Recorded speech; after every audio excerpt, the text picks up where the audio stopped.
그리스도인이 되는 첫 시작은 자신이 죄인임을 깨닫고 하나님 앞에 나가는 것부터 시작합니다. 예수 그리스도를 통해서 내게 가진 죄의 문제를 해결받는 것, 그 죄의 문제를 예수 그리스도로부터 해결받아야만 하나님과 함께 하나님 앞에 설 수가 있기 때문이죠. 그래서 여기 앉은 분들도 죄인임을 고백하시고 예수 그리스도를 영접하신 분인 줄 믿습니다. 아멘? 아닌가요? 지난주도 그렇고 반응이 자, 그렇게 죄인임을 고백하셨습니까? 네, 아직 죄인임을 고백하지 않으신 분들이 있다면 예수 그리스도를 진정으로 만나시길 축복드립니다. 우리 그리스도인들이 죄인이라고 고백하는 이유는 사회적인 범죄만을 이야기를 하지 않습니다. 성경에서 말하는 죄의 범위는 참 광범위하죠. 그 많은 범위 안에서 우리가 죄를 짓는 것도 죄가 많고, 또 죄를 짓는 이유도 많고, 또 죄에 대한 반응도 다양합니다. 제가 어릴 때 저희 어머니 주머니에서 이렇게 딱 슬쩍 했습니다. 어머니 거라고 해도 그래도 도둑질이죠. 그래서 어머니의 돈을, 주머니에 있는 돈을 가지고 어디다 가져갔냐? 오락실에 가서 그 동전을 바꿔서 이제 오락을 많이 했습니다. 엄마 지갑에 1,000원짜리를 가져오면 오락실이 그 당시 50원이어가지고 엄청 많이 할 수 있었어요. 엄청 재밌었죠. 그래서 재미있게 즐기고 왔다가 집에 오면은 이제 마음이 콩닥콩닥거리죠. 이제 엄마가 성태야 부르면은 제 마음이 콩닥콩닥거리고요. 저를 쳐다만 봐도 제 마음이 이제 콩닥콩닥거립니다. 다행히 무사히 넘어갔어요. 그렇게 넘어가고 끝난 줄 알았는데 시간이 지나니까 또 제 머릿속에는 이제 오락실이 생각이 나는 거예요. 그렇게 재밌게 했던 것들이. 그러니까 제가 어떻게 하겠습니까? 오락실이 생각이 나고 돈이 없으니까 또 어머니 주머니에 돈이 있다는 것도 또 생각이 나는 거예요. 그러니까 또 이렇게 또 1,000원짜리 하나 딱 가져가는 거예요. 많은 것 중에 하나 가져가니까 티도 안 나겠지 하고 가져가서 또 재밌게 놀았습니다. 그렇게 이게 반복이 되더라고요. 시간이 지나서 저희 어머니가 알았습니다. 근데 바로 저한테 혼내는 게 아니라 먼저 저한테 떠보더라고요. 오늘 뭐 했어? 뭐 이거 오늘 과자 사 먹은 건 돈이 어디서 나왔어? 여러 가지 해서 돈이 없어졌다는 것을 얘기를 하는데도 제가 어떻게 하겠습니까? 시치미를 뚝 떼고 아니라고 우기다가 증거가 하나씩 나타나면은 그제서야 이제 제가 했다고 이제 실토를 하게 되죠. 그렇게 많이 혼나고 나서 또 시간이 지납니다. 시간이 지나면 또 제 머릿속에 뭐가 생각나냐? 오락실에서 재미있게 또 게임을 했던 게 또 생각이 나요. 그러면 또 생각나는 게 어머니 주머니에 또 돈이 있다는 게 또 생각이 나고, 그렇게 해서 또 가지고 갑니다. 그리고 나서 또 엄마에게 또 엄청 혼나죠. 이게 반복이 돼도 오락실이 자꾸 생각이 나요. 이게 죄죠. 근데 엄마가 혼나고 해도 제가 어머니 앞에 또 용서를 구하고 또 그에 대한 반응을 보시더라고요. 그리고 또 잘못했어라고 하면 또 용서해 주시고, 혼을 나고 하지만 나중에 용서해 주시고 했지만 그 일을 겪고 나서 제 안에 든 생각이 죄에 대한 이제 불안감이 생겼습니다.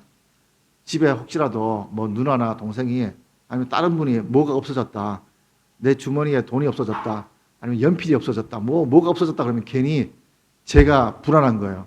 왜냐하면 저한테는 전과가 있잖아요. 집에서 그런 일이 있다 보니까는 용의선상에서 가장 먼저 주목하는 사람이 저죠. 그러니까 제가 안 가져가서도 뭐가 없어졌다고 하면 괜히 제가 불안해요. 또 성태가 가져갔나? 이 생각들 때문에. 그래서 그 불안한 마음, 그래서 제 마음속에 한 구석에는 불안감, 그리고 하나님 앞에서는 죄에 대한 민감함이라는 것이 이제 생기기 시작을 한 거죠. 오늘 본문에서는요, 헤롯 대왕이 아니죠. 분봉왕 헤롯이 지은 죄에 대해서 불안해하는 것들이 오늘 본문에 나타납니다. 오늘 왕은 헤롯 대왕이 아니고요, 분봉왕입니다. 이전에 침례 요한을 죽이고요, 또 죽였는데 예수님에 대한 소문이 나다 보니까 예수님을 모르지만 그 유명했던 침례 요한은 알게 됐습니다. 그러다 보니 침례 요한에 대해서 자기가 죽였는데 그 침례 요한이 살아난 것 아니냐, 그래서 그것에 대해서 불안해하죠. 그래서 2절에 이 분봉왕 헤롯이 이렇게 얘기합니다. 이는 침례 요한이라. 그가 죽은 자 가운데서 다시 살아났다고 이야기를 하는 거죠. 침례 요한은요, 우리가 잘 알죠. 아주 유명하기도 하고요. 왜 유명하냐? 많은 사람들에게 죄에 대해서 회개하라고 얘기했고요. 또 회개에 합당한 삶의 열매를 맺으라고 우리에게 강조를 했던 사람이에요.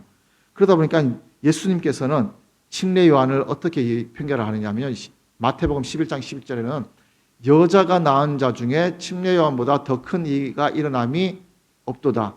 여자가 낳은 자 중에 가장 큰 사람, 인간으로는 가장 큰 자가 이 침례 요한이라고 이야기를 하는 거죠. 그래서 이렇게 이야기를 하면서 침례 요한이 큰 자를 이 헤롯이 죽였기 때문에 이 헤롯은 불안하죠. 그 사람이 그 큰 자가 다시 살아난 건 아닌가라는 두려움을 갖게 되었습니다. 그런데 그 당시에 죽었던 자가 다시 살아나는 것 어디 쉬운 일은 아니죠. 말도 되지 않는 것 같은 그 이야기인데 이 헤롯이 신하들에게 예수님의 이야기, 그 이야기의 부활에 대한 충격적인 고백을 하는 거죠. 부활에 대해서 얘기를 하는 거, 다시 살아났다는 이야기를 하는 거죠. 그런데 구약 성경에도 이미 부활 사상은 있었습니다. 여러 곳에서 부활에 대한 이야기를 하고 우리가 잘 아는 것처럼 요나도 뭐 물고기 뱃속에서 다시 나오는 거 다 뭐 부활에 대해서 많은 것을 얘기하지만 특히 우리가 아는 예수 그리스도를 통해서 나타나는 그 부활에 대해서는 호세아서에서 잘 얘기를 합니다. 여호와께서 이틀 후에 우리를 살리시며 셋째 날에 우리를 일으키시리니 하면서 우리가 그 앞에서 살리라는 부활에 대한 것도 구약 성경에서 많이 이야기를 했습니다. 그래서 바리새인들은 부활에 대해서 철저하게 믿습니다. 그리고 열렬히 지지를 합니다. 하지만 헤롯이 말하는 이 부활은요, 세상적인 미신적인 요소가 가미된 거예요.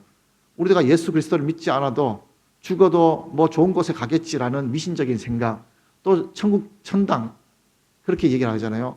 그렇게 하면서 좋은 곳에 가겠지라는 그런 미신적인 생각이 있는 막연한 신앙이 있는 그 이야기를 하는 거예요. 그러다 보니까 그 막연한 신앙을 배제하면서 사두개인들은 이 미신적인 신앙들 때문에 부활이 없다고 주장을 합니다. 어떻게 부활이 있습니까? 부활이 없습니까? 부활은 있습니다. 그런데 바른 부활을 신앙을 우리가 가져야 되겠죠. 그러면서 그 부활의 미신적인 부활 신앙이 어떻게든 헤롯에게 들어가면서 헤롯이 침례 요한이 다시 살아난 것은 아닌가라고 불안해하죠. 그렇게 다시 살아났으면 자신을 죽인 그 사람부터 먼저 벌을 받지 않을까라는 두려움이 되겠죠. 그러면서 죄에 대한 두려움이 헤롯에겐 생기고 그 죄를 생각나게 했던 것이 오늘 본문 3절부터 12절에 나타났던 그 본문이 과거를 회상하면서 자신이 저질렀던 죄를 생각하게 되는 거죠. 그래서 오늘 본문에 나오는 헤롯이 저질렀던 죄를 보면 세 가지가 생각이 납니다. 이 죄를 알기 위해서는 헤롯이 누구인지를 알아야 되는데요. 이 헤롯이 예수님께서 태어나실 때에 베들레헴에 있던 2살 이하의 남자를 모두 죽이라 했던 그 왕이 헤롯 대왕입니다. 근데 그 헤롯이 아니라 오늘 본문에 나오는 이 헤롯은 분봉왕 헤롯이라고 합니다. 그 당시에 헤롯 대왕이라고 했던 예수님을 죽이려고 했던 그 헤롯 대왕은 죽었고요. 죽고 나서 아들들에게 땅을 나누어 줬습니다. 땅을 4분의 1로 나누어서 4개로 나누어서 그 4개의 땅을 다스리게 했는데 오늘 본문에 나오는 이 헤롯은 헤롯 안티파스, 헤롯 안디스 같은 사람입니다. 발음상 그렇게 나오는데요. 이 헤롯 안디바예요. 그래서 분봉왕이라는 단어는요. 헬라어로 테트라 아르케스라고 하는데 이 테트라 아르케스는 영어로도요. 테트라크라고 하면서 4분의 1을 다스린다고 얘기를 하는 거예요. 4분의 1을 얘기하는데 이 4분의 1을 다스리는 통치자. 그래서 분봉왕, 분리된 곳을 다스리는 왕이라는 의미죠. 그래서 4분의 1을 다스리는 이 분봉왕 헤롯 안티파스입니다. 이 헤롯 안티파스가 유대인들이 살고 있는 갈릴리와 베레아 지역을 다스리고 있던 사람이죠. 그래서 이 사람이 아버지를 닮아서 아주 간사했어요. 악이 가득했어요. 그래서 누가복음 13장 32절에도 저 사람을 여우 같다고 아주 강계한 사람이라고 예수님도 표현을 할 정도로 아주 사악했습니다. 이렇게 사악한 헤롯이 가지고 있었던 오늘 본문에서 보여주는 세 가지의 죄가 있었습니다. 이 세 가지의 죄를 보면 먼저가 첫 번째 죄는 자신의 죄에서 둔감했습니다. 둔했어요.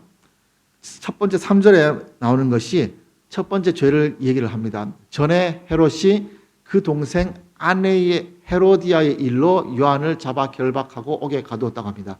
그러면 이 구절, 짧은 구절을 이야기해서 전에 헤롯과 그 동생 빌립의 아내 헤로디아와 무슨 관계가 있었는지가 알아야 되겠죠. 이것이 아주 큰 사건이에요. 그 당시에 헤롯 안디바가 첫 번째 결혼을 하고 있던 것은 아라비아의 왕 나바티아와 결혼해서 20년간 살았습니다. 물론 20년간 살았음에도 불구하고 왕이기 때문에 뭐 후궁도 있었을 것이고 여러 가지 좀 물러나는 생각도 있었겠죠. 그런데 더 놀라운 것은 이 헤롯 안티파가 동생 헤롯 빌립입니다. 똑같이 헤롯을 쓰면서 헤롯 빌립의 집 로마를 방문하면서 그의 아내 빌립의 아내 헤로디아와 눈이 맞았습니다.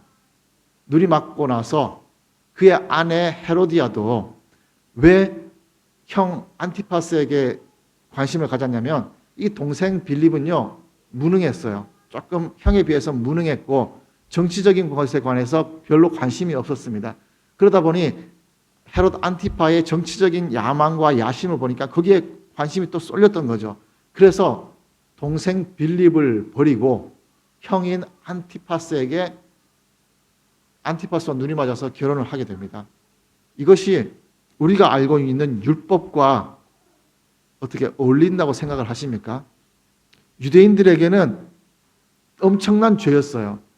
어떻게 살아있는 형제의 아내를 데려올 수가 있을까? 사별했으면 모르겠는데 살아있는 형제의 아내를 데리고 오는 것은 율법상의 간음죄에 해당하는 거예요. 그러니까 유대인들에게는 엄청난 사건이고 이것을 엄청 싫어했죠. 그래서 이 헤롯 안티파스는 유대인들에게 매우 눈밖에 나 있는 왕이었습니다. 그런 사건 가운데에서 4절 보면 이 요한이 헤롯에게 찾아갑니다. 당신이 그 여자를 차지하는 것이 옳지 않다. 어떻게 그렇게 율법적으로 좋지 않은 것을 행하냐. 그 죄에 대한 책망을 받으니까 이 헤롯 안티파스가 기분이 좋겠습니까? 기분이 나쁩니다. 죄에 대한 지적을 받으니까 그 다음에 헤롯이 했던 반응이 요한을 죽이려 하는 거죠. 그런데 보니까 무리가 그를 선지자로 여겨요. 그리고 무리들이 다른 사람들이 자신을 어떻게 여깁니까? 율법을 어긴 아주 나쁜 사람으로 여기는데 요한을 죽이면은 어떤 반응이 일어나겠습니까? 엄청난 폭동이 일어나든지 여러 가지 두려워하는 일들이 생기겠죠. 그래서 죽이지를 못하는 거예요. 그래서 결국은 죽이지는 못하겠고 요한이 너무나 보기는 싫고 그러니까 옥에 가두는 거예요. 그렇게 옥에 가둔 사건을 얘기를 하는 거죠. 그럼 이 사건을 보면 구약의 누구와 비교가 되겠죠? 누가 생각나는 사람이 있습니까? 다윗이 생각나지 않습니까? 다윗이 죄를 저질렀잖아요.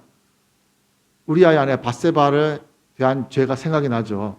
그 죄에 대해서 선지자 나단이 찾아가서 죄를 지적했을 때에 다윗이 보였던 반응, 내가 그러지 않았습니다. 이러지도 않았고요. 나단 선지자를 막 혼내거나 옥에 가두는 게 아니라 그 죄에 대한 민감함 때문에 나 잘못했습니다 라고 엎드렸던 거죠. 그리고 죄를 회개했어요. 믿음의 사람과 믿음의 사람이 차이가 있었던 거죠. 우리에게 이 다윗에 대한 반응이 너무나 익숙하다 보니까 똑같은 죄임에도 불구하고 다윗의 반응에 대해서 너무 익숙하니까 나도 다윗처럼 그렇게 반응하는 것으로 착각을 합니다. 누가 나에게 죄를 지적하면요, 나도 다윗처럼 잘못했습니다라고 회개를 할 것으로 내가 착각을 해요. 그래서 나도 나름대로 다윗처럼 나도 나름대로 착하지, 나도 나름대로 선하지라고 내가 착각하고 있는 거죠.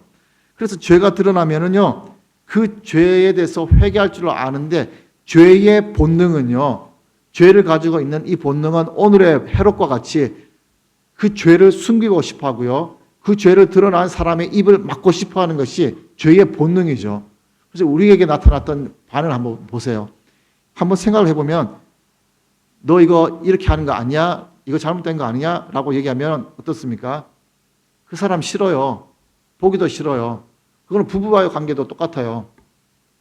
그렇게 싫은 죄에 대해서 지적을 하는데 내가 죄에 대한 지적에 대해서 받고 그것에 대해서 너무 화가 나고 분하면은 내가 할 수 있는 방법으로 저 사람을 어떻게든 내가 괴롭히고 싶은 그런 마음 생기지 않겠습니까? 그것이 죄된 본능인 거죠. 이것은 아이들도 똑같아요. 아이들이 둘이 싸웠다고 한번 생각해 보세요. 싸우고 나서 그 보기 싫은 아이에게 화가 날 때 반응은요. 내가 힘만 있으면 쟤 한 대 때리고 싶어. 이런 반응이 나와요. 그런데 시간이 지나면 또 풀리겠죠. 그런데 죄된 본성의 첫 반응이 이렇다는 거예요. 그런데 우리는 다윗의 이야기가 더 익숙하다 보니까 나도 회개하겠지. 이렇게 얘기를 하는 거죠. 그래서 더 예수님을 닮아가는 건요. 잘하는 것을 하는 게 아니라 못하는 것을 닮아가는 거겠죠. 가끔 우리는 타인의 충고 듣는 거 너무 싫어요. 이것 조금만 더 하면 더 잘할 수 있는데 라는 것도 조금만 더 잘하면 이라는 것이 너는 그거 잘 못하잖아. 이렇게 들리잖아요. 그래서 99점 맞는 사람이 100점을 맞기 위해서는요. 부족한 1점이 무엇인지 알아야 되고요. 그 부족한 1점이 무엇인지 알고 그것을 보완을 해야 되는 거예요. 그런데 그 1점이 부족한 것을 이야기를 하면요. 당연히 그 부족한 1점이기 때문에 내가 기분이 나쁠 수도 있지만 내가 그것이 부족하구나라고 깨우치는 사람과 왜 나 99점 잘하는 게 있는데 왜 1점 가지고 그래? 이렇게 반응하는 사람이 있는 거죠. 대부분은 나 부족한 1점을 가지고 기분이 나빠합니다. 그 부족한 1점을 채우지 못하면 100점을 맞을 수 없는 거죠. 운동을 하든요. 음악을 하든지 처음에 기본기를 배우고 나서요. 그 다음에 레슨비가 올라갑니다. 왜 올라가는지 아셔요? 점점 가면서 보완하면서 선생님도 더 전문적인 선생님을 만나야 내가 부족한 것을 채우거든요. 잘하는 선생님일수록 부족한 것이 무엇인지 너 이거 틀렸어 라고 지적을 해주고요. 그리고 그 지적을 받기 위해서 더 비싼 돈을 주면서까지 레슨을 받는 거예요. 그 레슨을 받으면 실력이 늘겠죠. 그것을 고치게 되는 거예요. 한번 골프를 친다고 한번 생각해 보세요.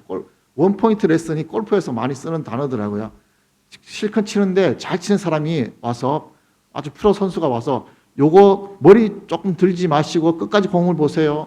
아니면 뭐 팔이 어떻게 돼서 이렇게 얘기를 하면은 그거 하나 고쳤는데 갑자기 점수가 잘 나올 때가 있잖아요. 그거 원포인트 레슨이죠. 그 잘못된 것을 보고 지적을 해주는 거예요. 근데 골프를 못 치는 사람에게는요. 원포인트 레슨이 필요가 없어요. 그냥 기본을 가르쳐 주는 거예요. 그 얘기는 원포인트 레슨은요. 할 줄 아는 사람에게 그 부족한 것을 찝어주는 거거든요. 우리 그리스도인들에게 부족한 그 죄를 찝어주고 부족한 것을 찝어주는 것은 내 신앙을 더 성장시킬 수 있는 거죠. 부족한 것 99점을 100점으로 갈 수 있는 것인데 그 부족한 것을 가지고 너 왜 그거 못했어?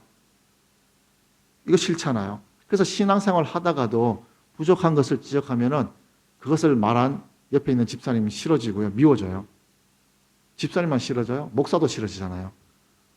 집사님 요거 신앙은 이렇게 아니라 요겁니다라고 얘기하면 저 목사님 나한테 나를 뭘 안다고 싫어지잖아요. 그게 죄에 대한 우리의 반응인 거예요. 이것을 듣기 싫으면요. 우리 삶에 어떤 반응이냐면요. 이것을 듣고 나면 신앙의 성장이 있지만 이것을 듣지 않을 때는요. 신앙의 정체성이 옵니다. 그리고 그 기분 나빠하는 것을 묵상하면요. 정체를 넘어서 신앙이 꼬꾸라지는 거예요. 그래서 그 죄에 대한 반응에 대해서 우리가 어떤 반응을 있느냐.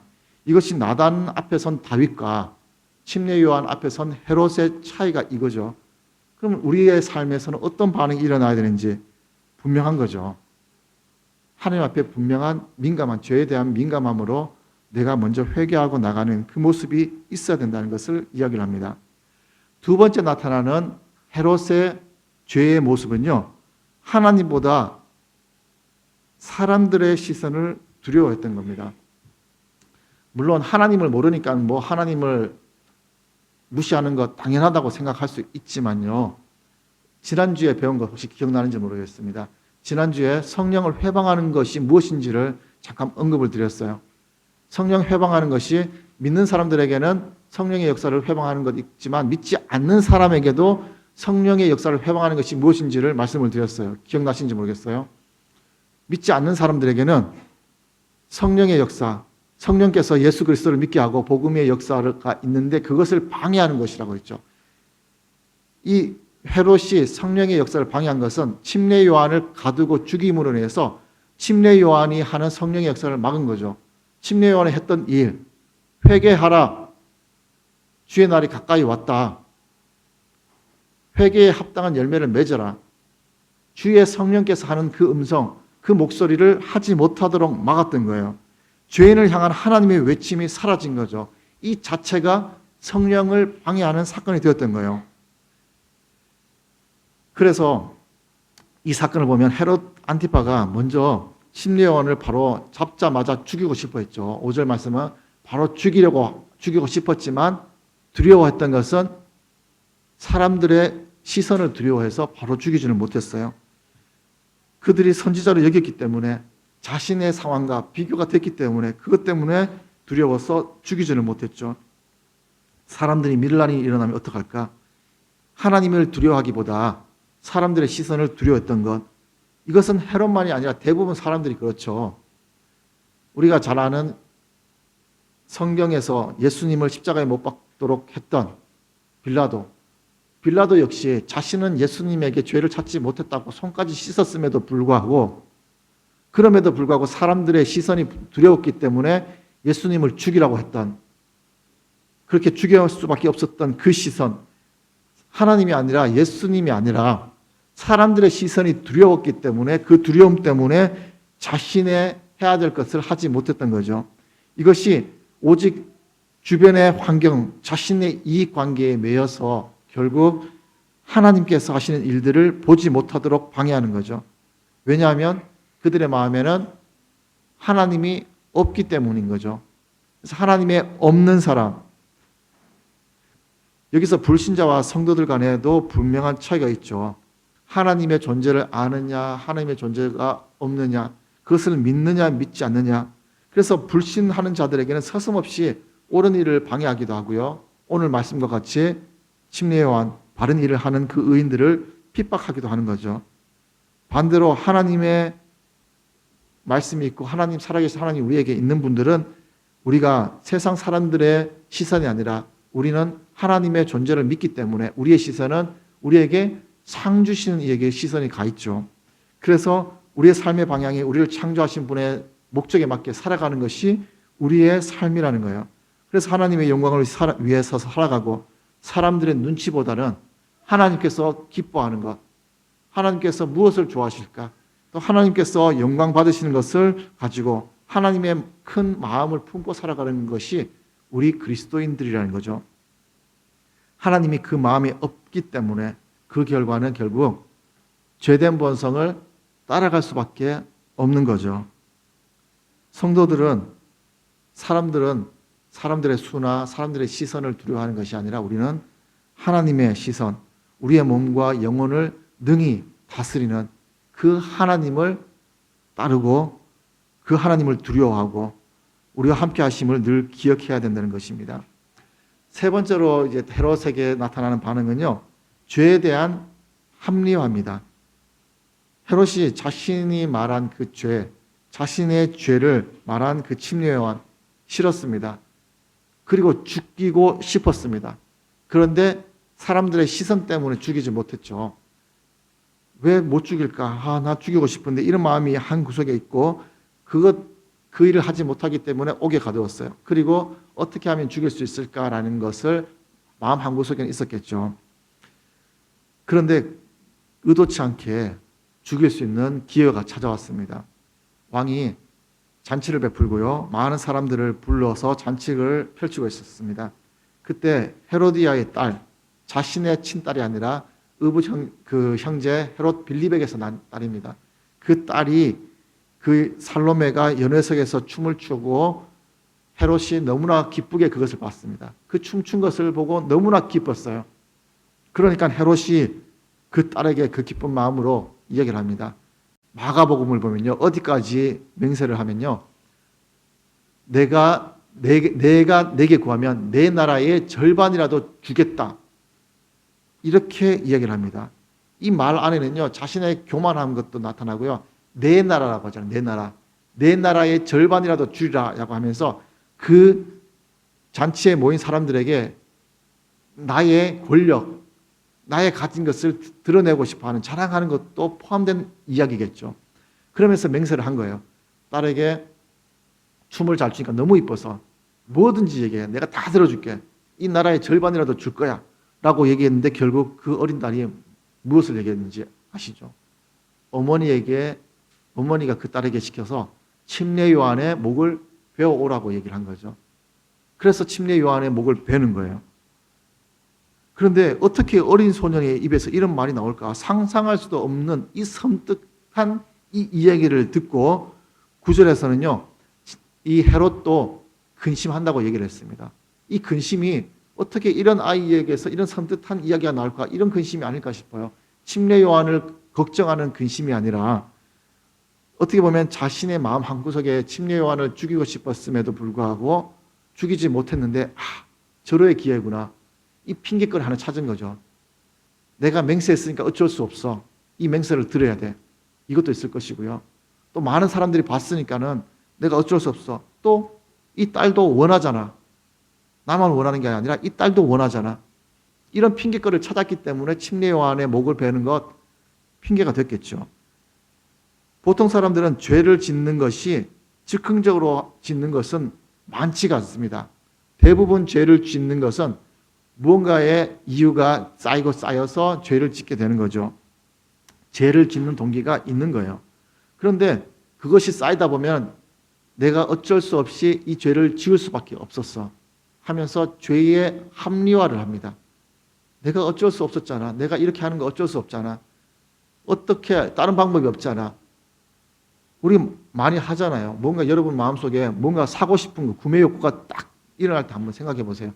지나다가 너무 이쁜 옷이 있든지, 뭐 남자 같으면 뭐가 있을까요? 너무 멋있는 차로 바꾸고 싶은데 지금 타는 차도 너무 잘 나가요. 집에 옷이 너무 많아요. 그런데 옷을 너무 사고 싶어요. 이거 또 사면은 남편한테 혼날 것 같아요. 그럴 때 어떻게 핑계를 댑니까? 여보, 옷장 열어보니까 옷이 너무나 없어. 내일 파티가 있는데 입고 갈 옷이 없어. 내일 한국 가야 되는데 한국에서 친구들 만나서 입을 옷이 없어. 어떤 핑계든지 되잖아요. 그러면서 합리화시키는 거예요.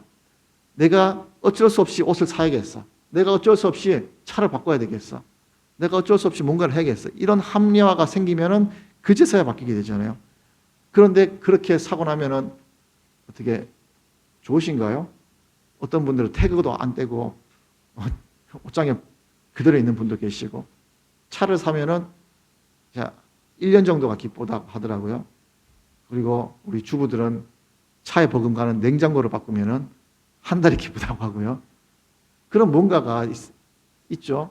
그럼 그것을 위해서 내 합리화를 자꾸 시키는 거예요. 죄에 대해서도 합리화하는 거예요. 내가 어쩔 수 없이 이것 때문에 죄를 졌습니다. 어쩔 수 없잖아요. 하나님 앞에 죄를 지은 결과는 뻔해요. 하나님께서 기뻐하지 않아요. 오늘 이 헤롯 안티파와 헤로디아의 죄의 결과는요, 끔찍했어요. 살로메의 딸 살로메의 결말도 끔찍했습니다. 이 헤롯과 헤로디아의 결말은요, 이 정치에 대한 권력의 욕심 때문에 결국 반란자가 되어서요, 죽을 때까지 평생 유배 생활을 하면서 그렇게 생을 마감을 합니다. 그의 딸 살로메는요, 어머니를 닮아서 그런지 누구와 결혼했다가 나중에는 그의 친족과 또 결혼을 합니다. 그리고 죽음에 있어서는요, 얼음 위를 걷다가 얼음이 깨져가지고 그 날카로운 얼음에 목이 베어서 죽게 되는 침례 요한과 비슷한 죽음을 맞게 되죠. 끔찍하지 않습니까? 이렇게 죄를 짓고 나면 우리에게는 천국만이 아니라 이 땅에서 삶도 끔찍하게 돼요. 그래서 우리는 죄에 대한 합리화라든지 어떤 것이 아니라 죄에 대한 두려움, 죄의 결과에 대한 두려움을 갖고 있어야 되고요. 이런 끔찍한 결말이 맺기 전에도 헤롯은 오늘 본문 때문에 끔찍한 결말을 갖고 있잖아요. 두려움을 갖게 되고 그 두려움으로 살아가게 된 거예요. 오늘 본문 앞에는요. 마태복음 12장, 13장 보면은 천국에 대한 비유가 나옵니다. 천국. 우리가 잘 아는 밭에 감추어진 보화, 또 가라지 비유가 13장 말씀에 나오는데요. 천국에 대해서 이야기를 하고 또 오늘 본문에 대해 죄에 대해서 이야기를 하는 것. 천국과 죄가 분명히 대조를 이루죠. 천국과 대조를 이루면서 천국에 가기 위해서는 죄의 문제를 해결해야 되는 거고요. 또 죄는 이 땅에서의 삶도 두렵게 한다는 겁니다. 그래서 우리가 회개를 하고 천국을 가야 되는 겁니다. 또 이 죄로 인해서 불안한 것들을 해결하기 위해서는 우리가 잘 아는 것처럼 그 죄의 문제를 해결하는 방법은 당연히 회개와 하나님께 용서를 받는 거죠. 제가 처음에 얘기했던 것처럼 저희 어머니께 주머니를 이렇게 도둑질했던 그 사건 있을 때 저희 어머니에게 잘못했습니다라고 회개하고 용서를 빌면은 용서를 해주시더라고요. 그렇게 용서함 받은 후에는 저희 어머니가 제 이름을 성태야 하고 불러도 두렵지가 않고요. 어머니하고 눈이 마주쳐도 두렵지가 않아요. 왜냐하면 저희 어머니가 용서를 해주셨기 때문에. 이것이 하나님과 나의 관계에서도 용서함 받은 자의 담대함이죠. 두려움 없이 살아가는 힘인 거예요. 사랑하는 베들교회 성도 여러분, 오늘 살아가면서 짓게 되는 죄, 이 죄는 예수 그리스도의 십자가로 또 예수 그리스도께서 십자가에서 흘리신 보혈의 피로 오직 그것만이 나를 깨끗게 할 수 있는 거죠. 내 스스로는요, 죄를 컨트롤할 수가 없습니다. 왜냐하면 우리 인간은 죄에 대한 경향성을 있고 하나님께 타락한 존재가 되었기 때문에 죄에 대한 경향성을 가지고 있기 때문에 우리의 힘으로는 할 수가 없어요. 성경에 나타나는 많은 믿음의 사람들도 죄를 짓잖아요. 아까 말한 다윗도 그렇고 노아도 그렇고 아브라함도 죄를 지었습니다. 그런데 그 차이가 있다면 죄에 대한 그 다음의 반응인 거죠. 지난주에는 제가 2023년 2월 6일 날 있었던 지구상에 있었던 큰 사건을 제가 여러분께 말씀을 드렸어요. 뭔지 아시죠? 2월 6일 날 튀르키예 지진 사건 때문에 온 지구, 이 땅이 세계가 떠들썩했습니다. 그런데 그 이틀 뒤에도 대단한 일이 벌어졌습니다. 2월 8일 기독교계가 떠들썩한 일이 벌어졌어요.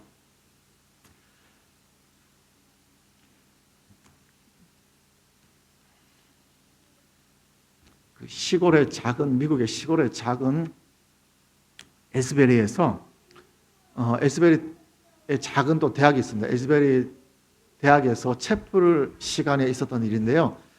혹시 아시는 분도 계실 거예요. 그 채플 시간, 대학의 채플은 뭐 기독교 대학 학교, 뭐 고등학교 다녀보신 분은 알지만 채플이 뭐 그렇게 중요하게 생각하지 않아요. 그냥 패스하고 그냥 학점 받고 졸업하는 그냥 그거잖아요. 그 예배에 부흥의 사건이 일어났습니다. 예배가 끝나고 한 학생이 앞에 나와서 죄에 대한 고백을 했습니다. 그리고 그 예배가 끝났지만 30여 명의 학생들이 성령의 이끌림을 받고 예배를 드려야겠다, 계속 기도를 해야겠다라는 그 이끌림을 받고 그 자리에 남아 있었어요. 그리고 기도를 하고 또 있는 도중에 시간이 지나서 예배 후에 수업에 갔던 학생들 한 200여 명이 그 자리에 다시 모여서 또 기도를 합니다. 그렇게 예배를 하다가 밤이 되어도 계속 24시간 예배가 되고 일주일, 2주일 계속해서 예배가 2월 8일 있었던 것인데 오늘 또 계속해서 예배가 일어나고 있어요. 그리고 지금은 수천 명이 와서 예배를 드리고 있어요. 그 동네가 10,000명이 되지 않는 동네인데 그 동네에 미국의 전역에 있는 수많은 분들이 오셔서 그 예배에 참석하기 위해서 오는 거예요. 그 학교 예배실이 제약이 있잖아요. 인원이 들어갈 수 있는 제약이 있어서 밖에서 줄을 기다리고 있어. 들어가고 싶어서. 그러면 예배 드리는 사람이 나가야 들어갈 수 있기 때문에 밖에서 보통 8시간, 9시간 기다려야 그 자리를 들어갈 수 있다고 해요. 그런 예배의 자리, 하나님께서 부흥을 경험케 하는 자리, 오늘 또 그 예배가 계속해서 계속해서 진행되고 있는데 실시간으로도 계속 유튜브에 나오더라고요. 미국 전역에 나타난 뉴스에도 나오고요. 그 사건을 잠깐 제가 소개를 해주고 싶어서 영상을 가지고 왔습니다. I've got a great good news story to start off. It's been a week since the regular Wednesday chapel at Asbury University in Kentucky, well, it turned into something far more. It turned into the manifest presence of God. God has been moving among the students and faculty, and people are traveling to the university to join in this move of God. Well, one student told CBN News he prays this revival will encourage churches and pastors and stir up a hunger for the Lord. Wendy Griffith brings us the story from Wilmore, Kentucky. The revival here at Asbury is now in its 6th night, as hundreds of people have come from near and far to just enjoy the presence of God. Even though it's almost midnight, this auditorium is still packed with people that are still coming in.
(2월 6일은)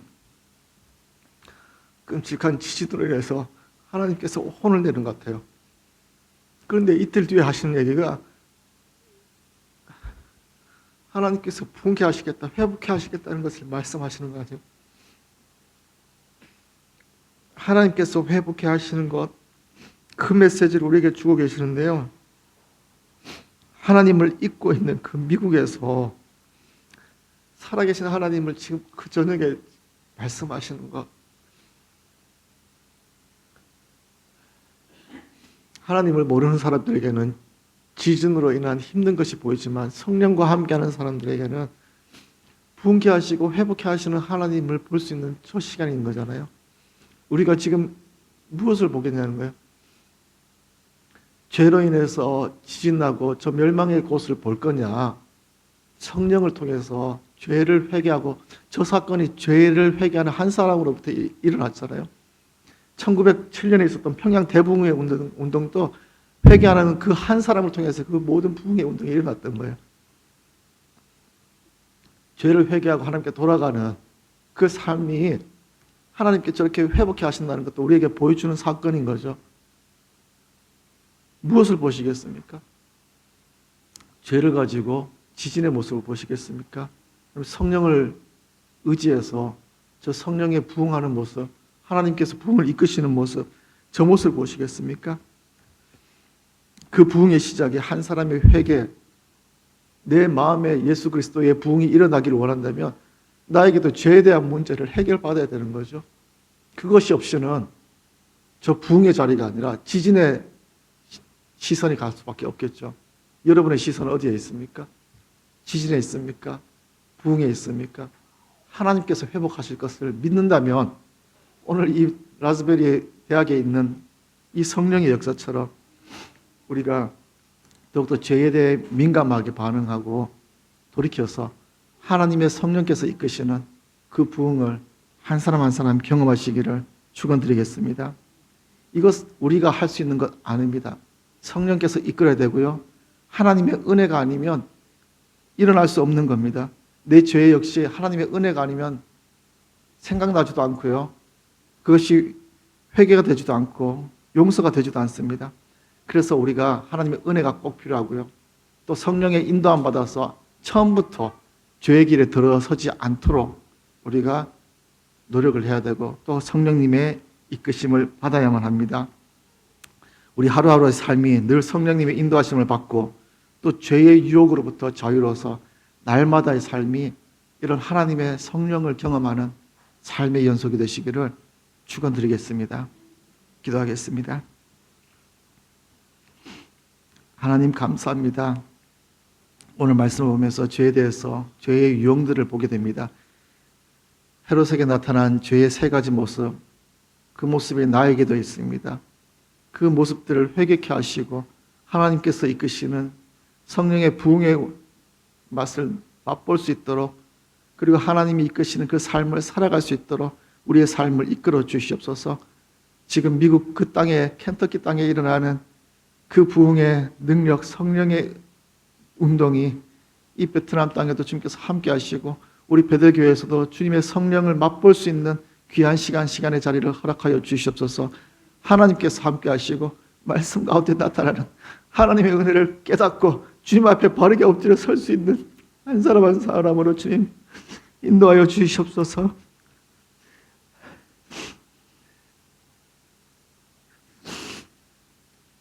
우리의 잘못하는 것들이 있다면 주님께서 회개케 하시고 생각나게 하셔서 주님 앞에 바른 죄에 대한 민감한 자가 되어서 하나님 앞에 죄의 문제를 해결받고 용서받는 삶으로서 하나님 앞에 두려움 없고 성령의 이끌림 받는 삶이 될 수 있도록 주님께서 인도하여 주시옵소서.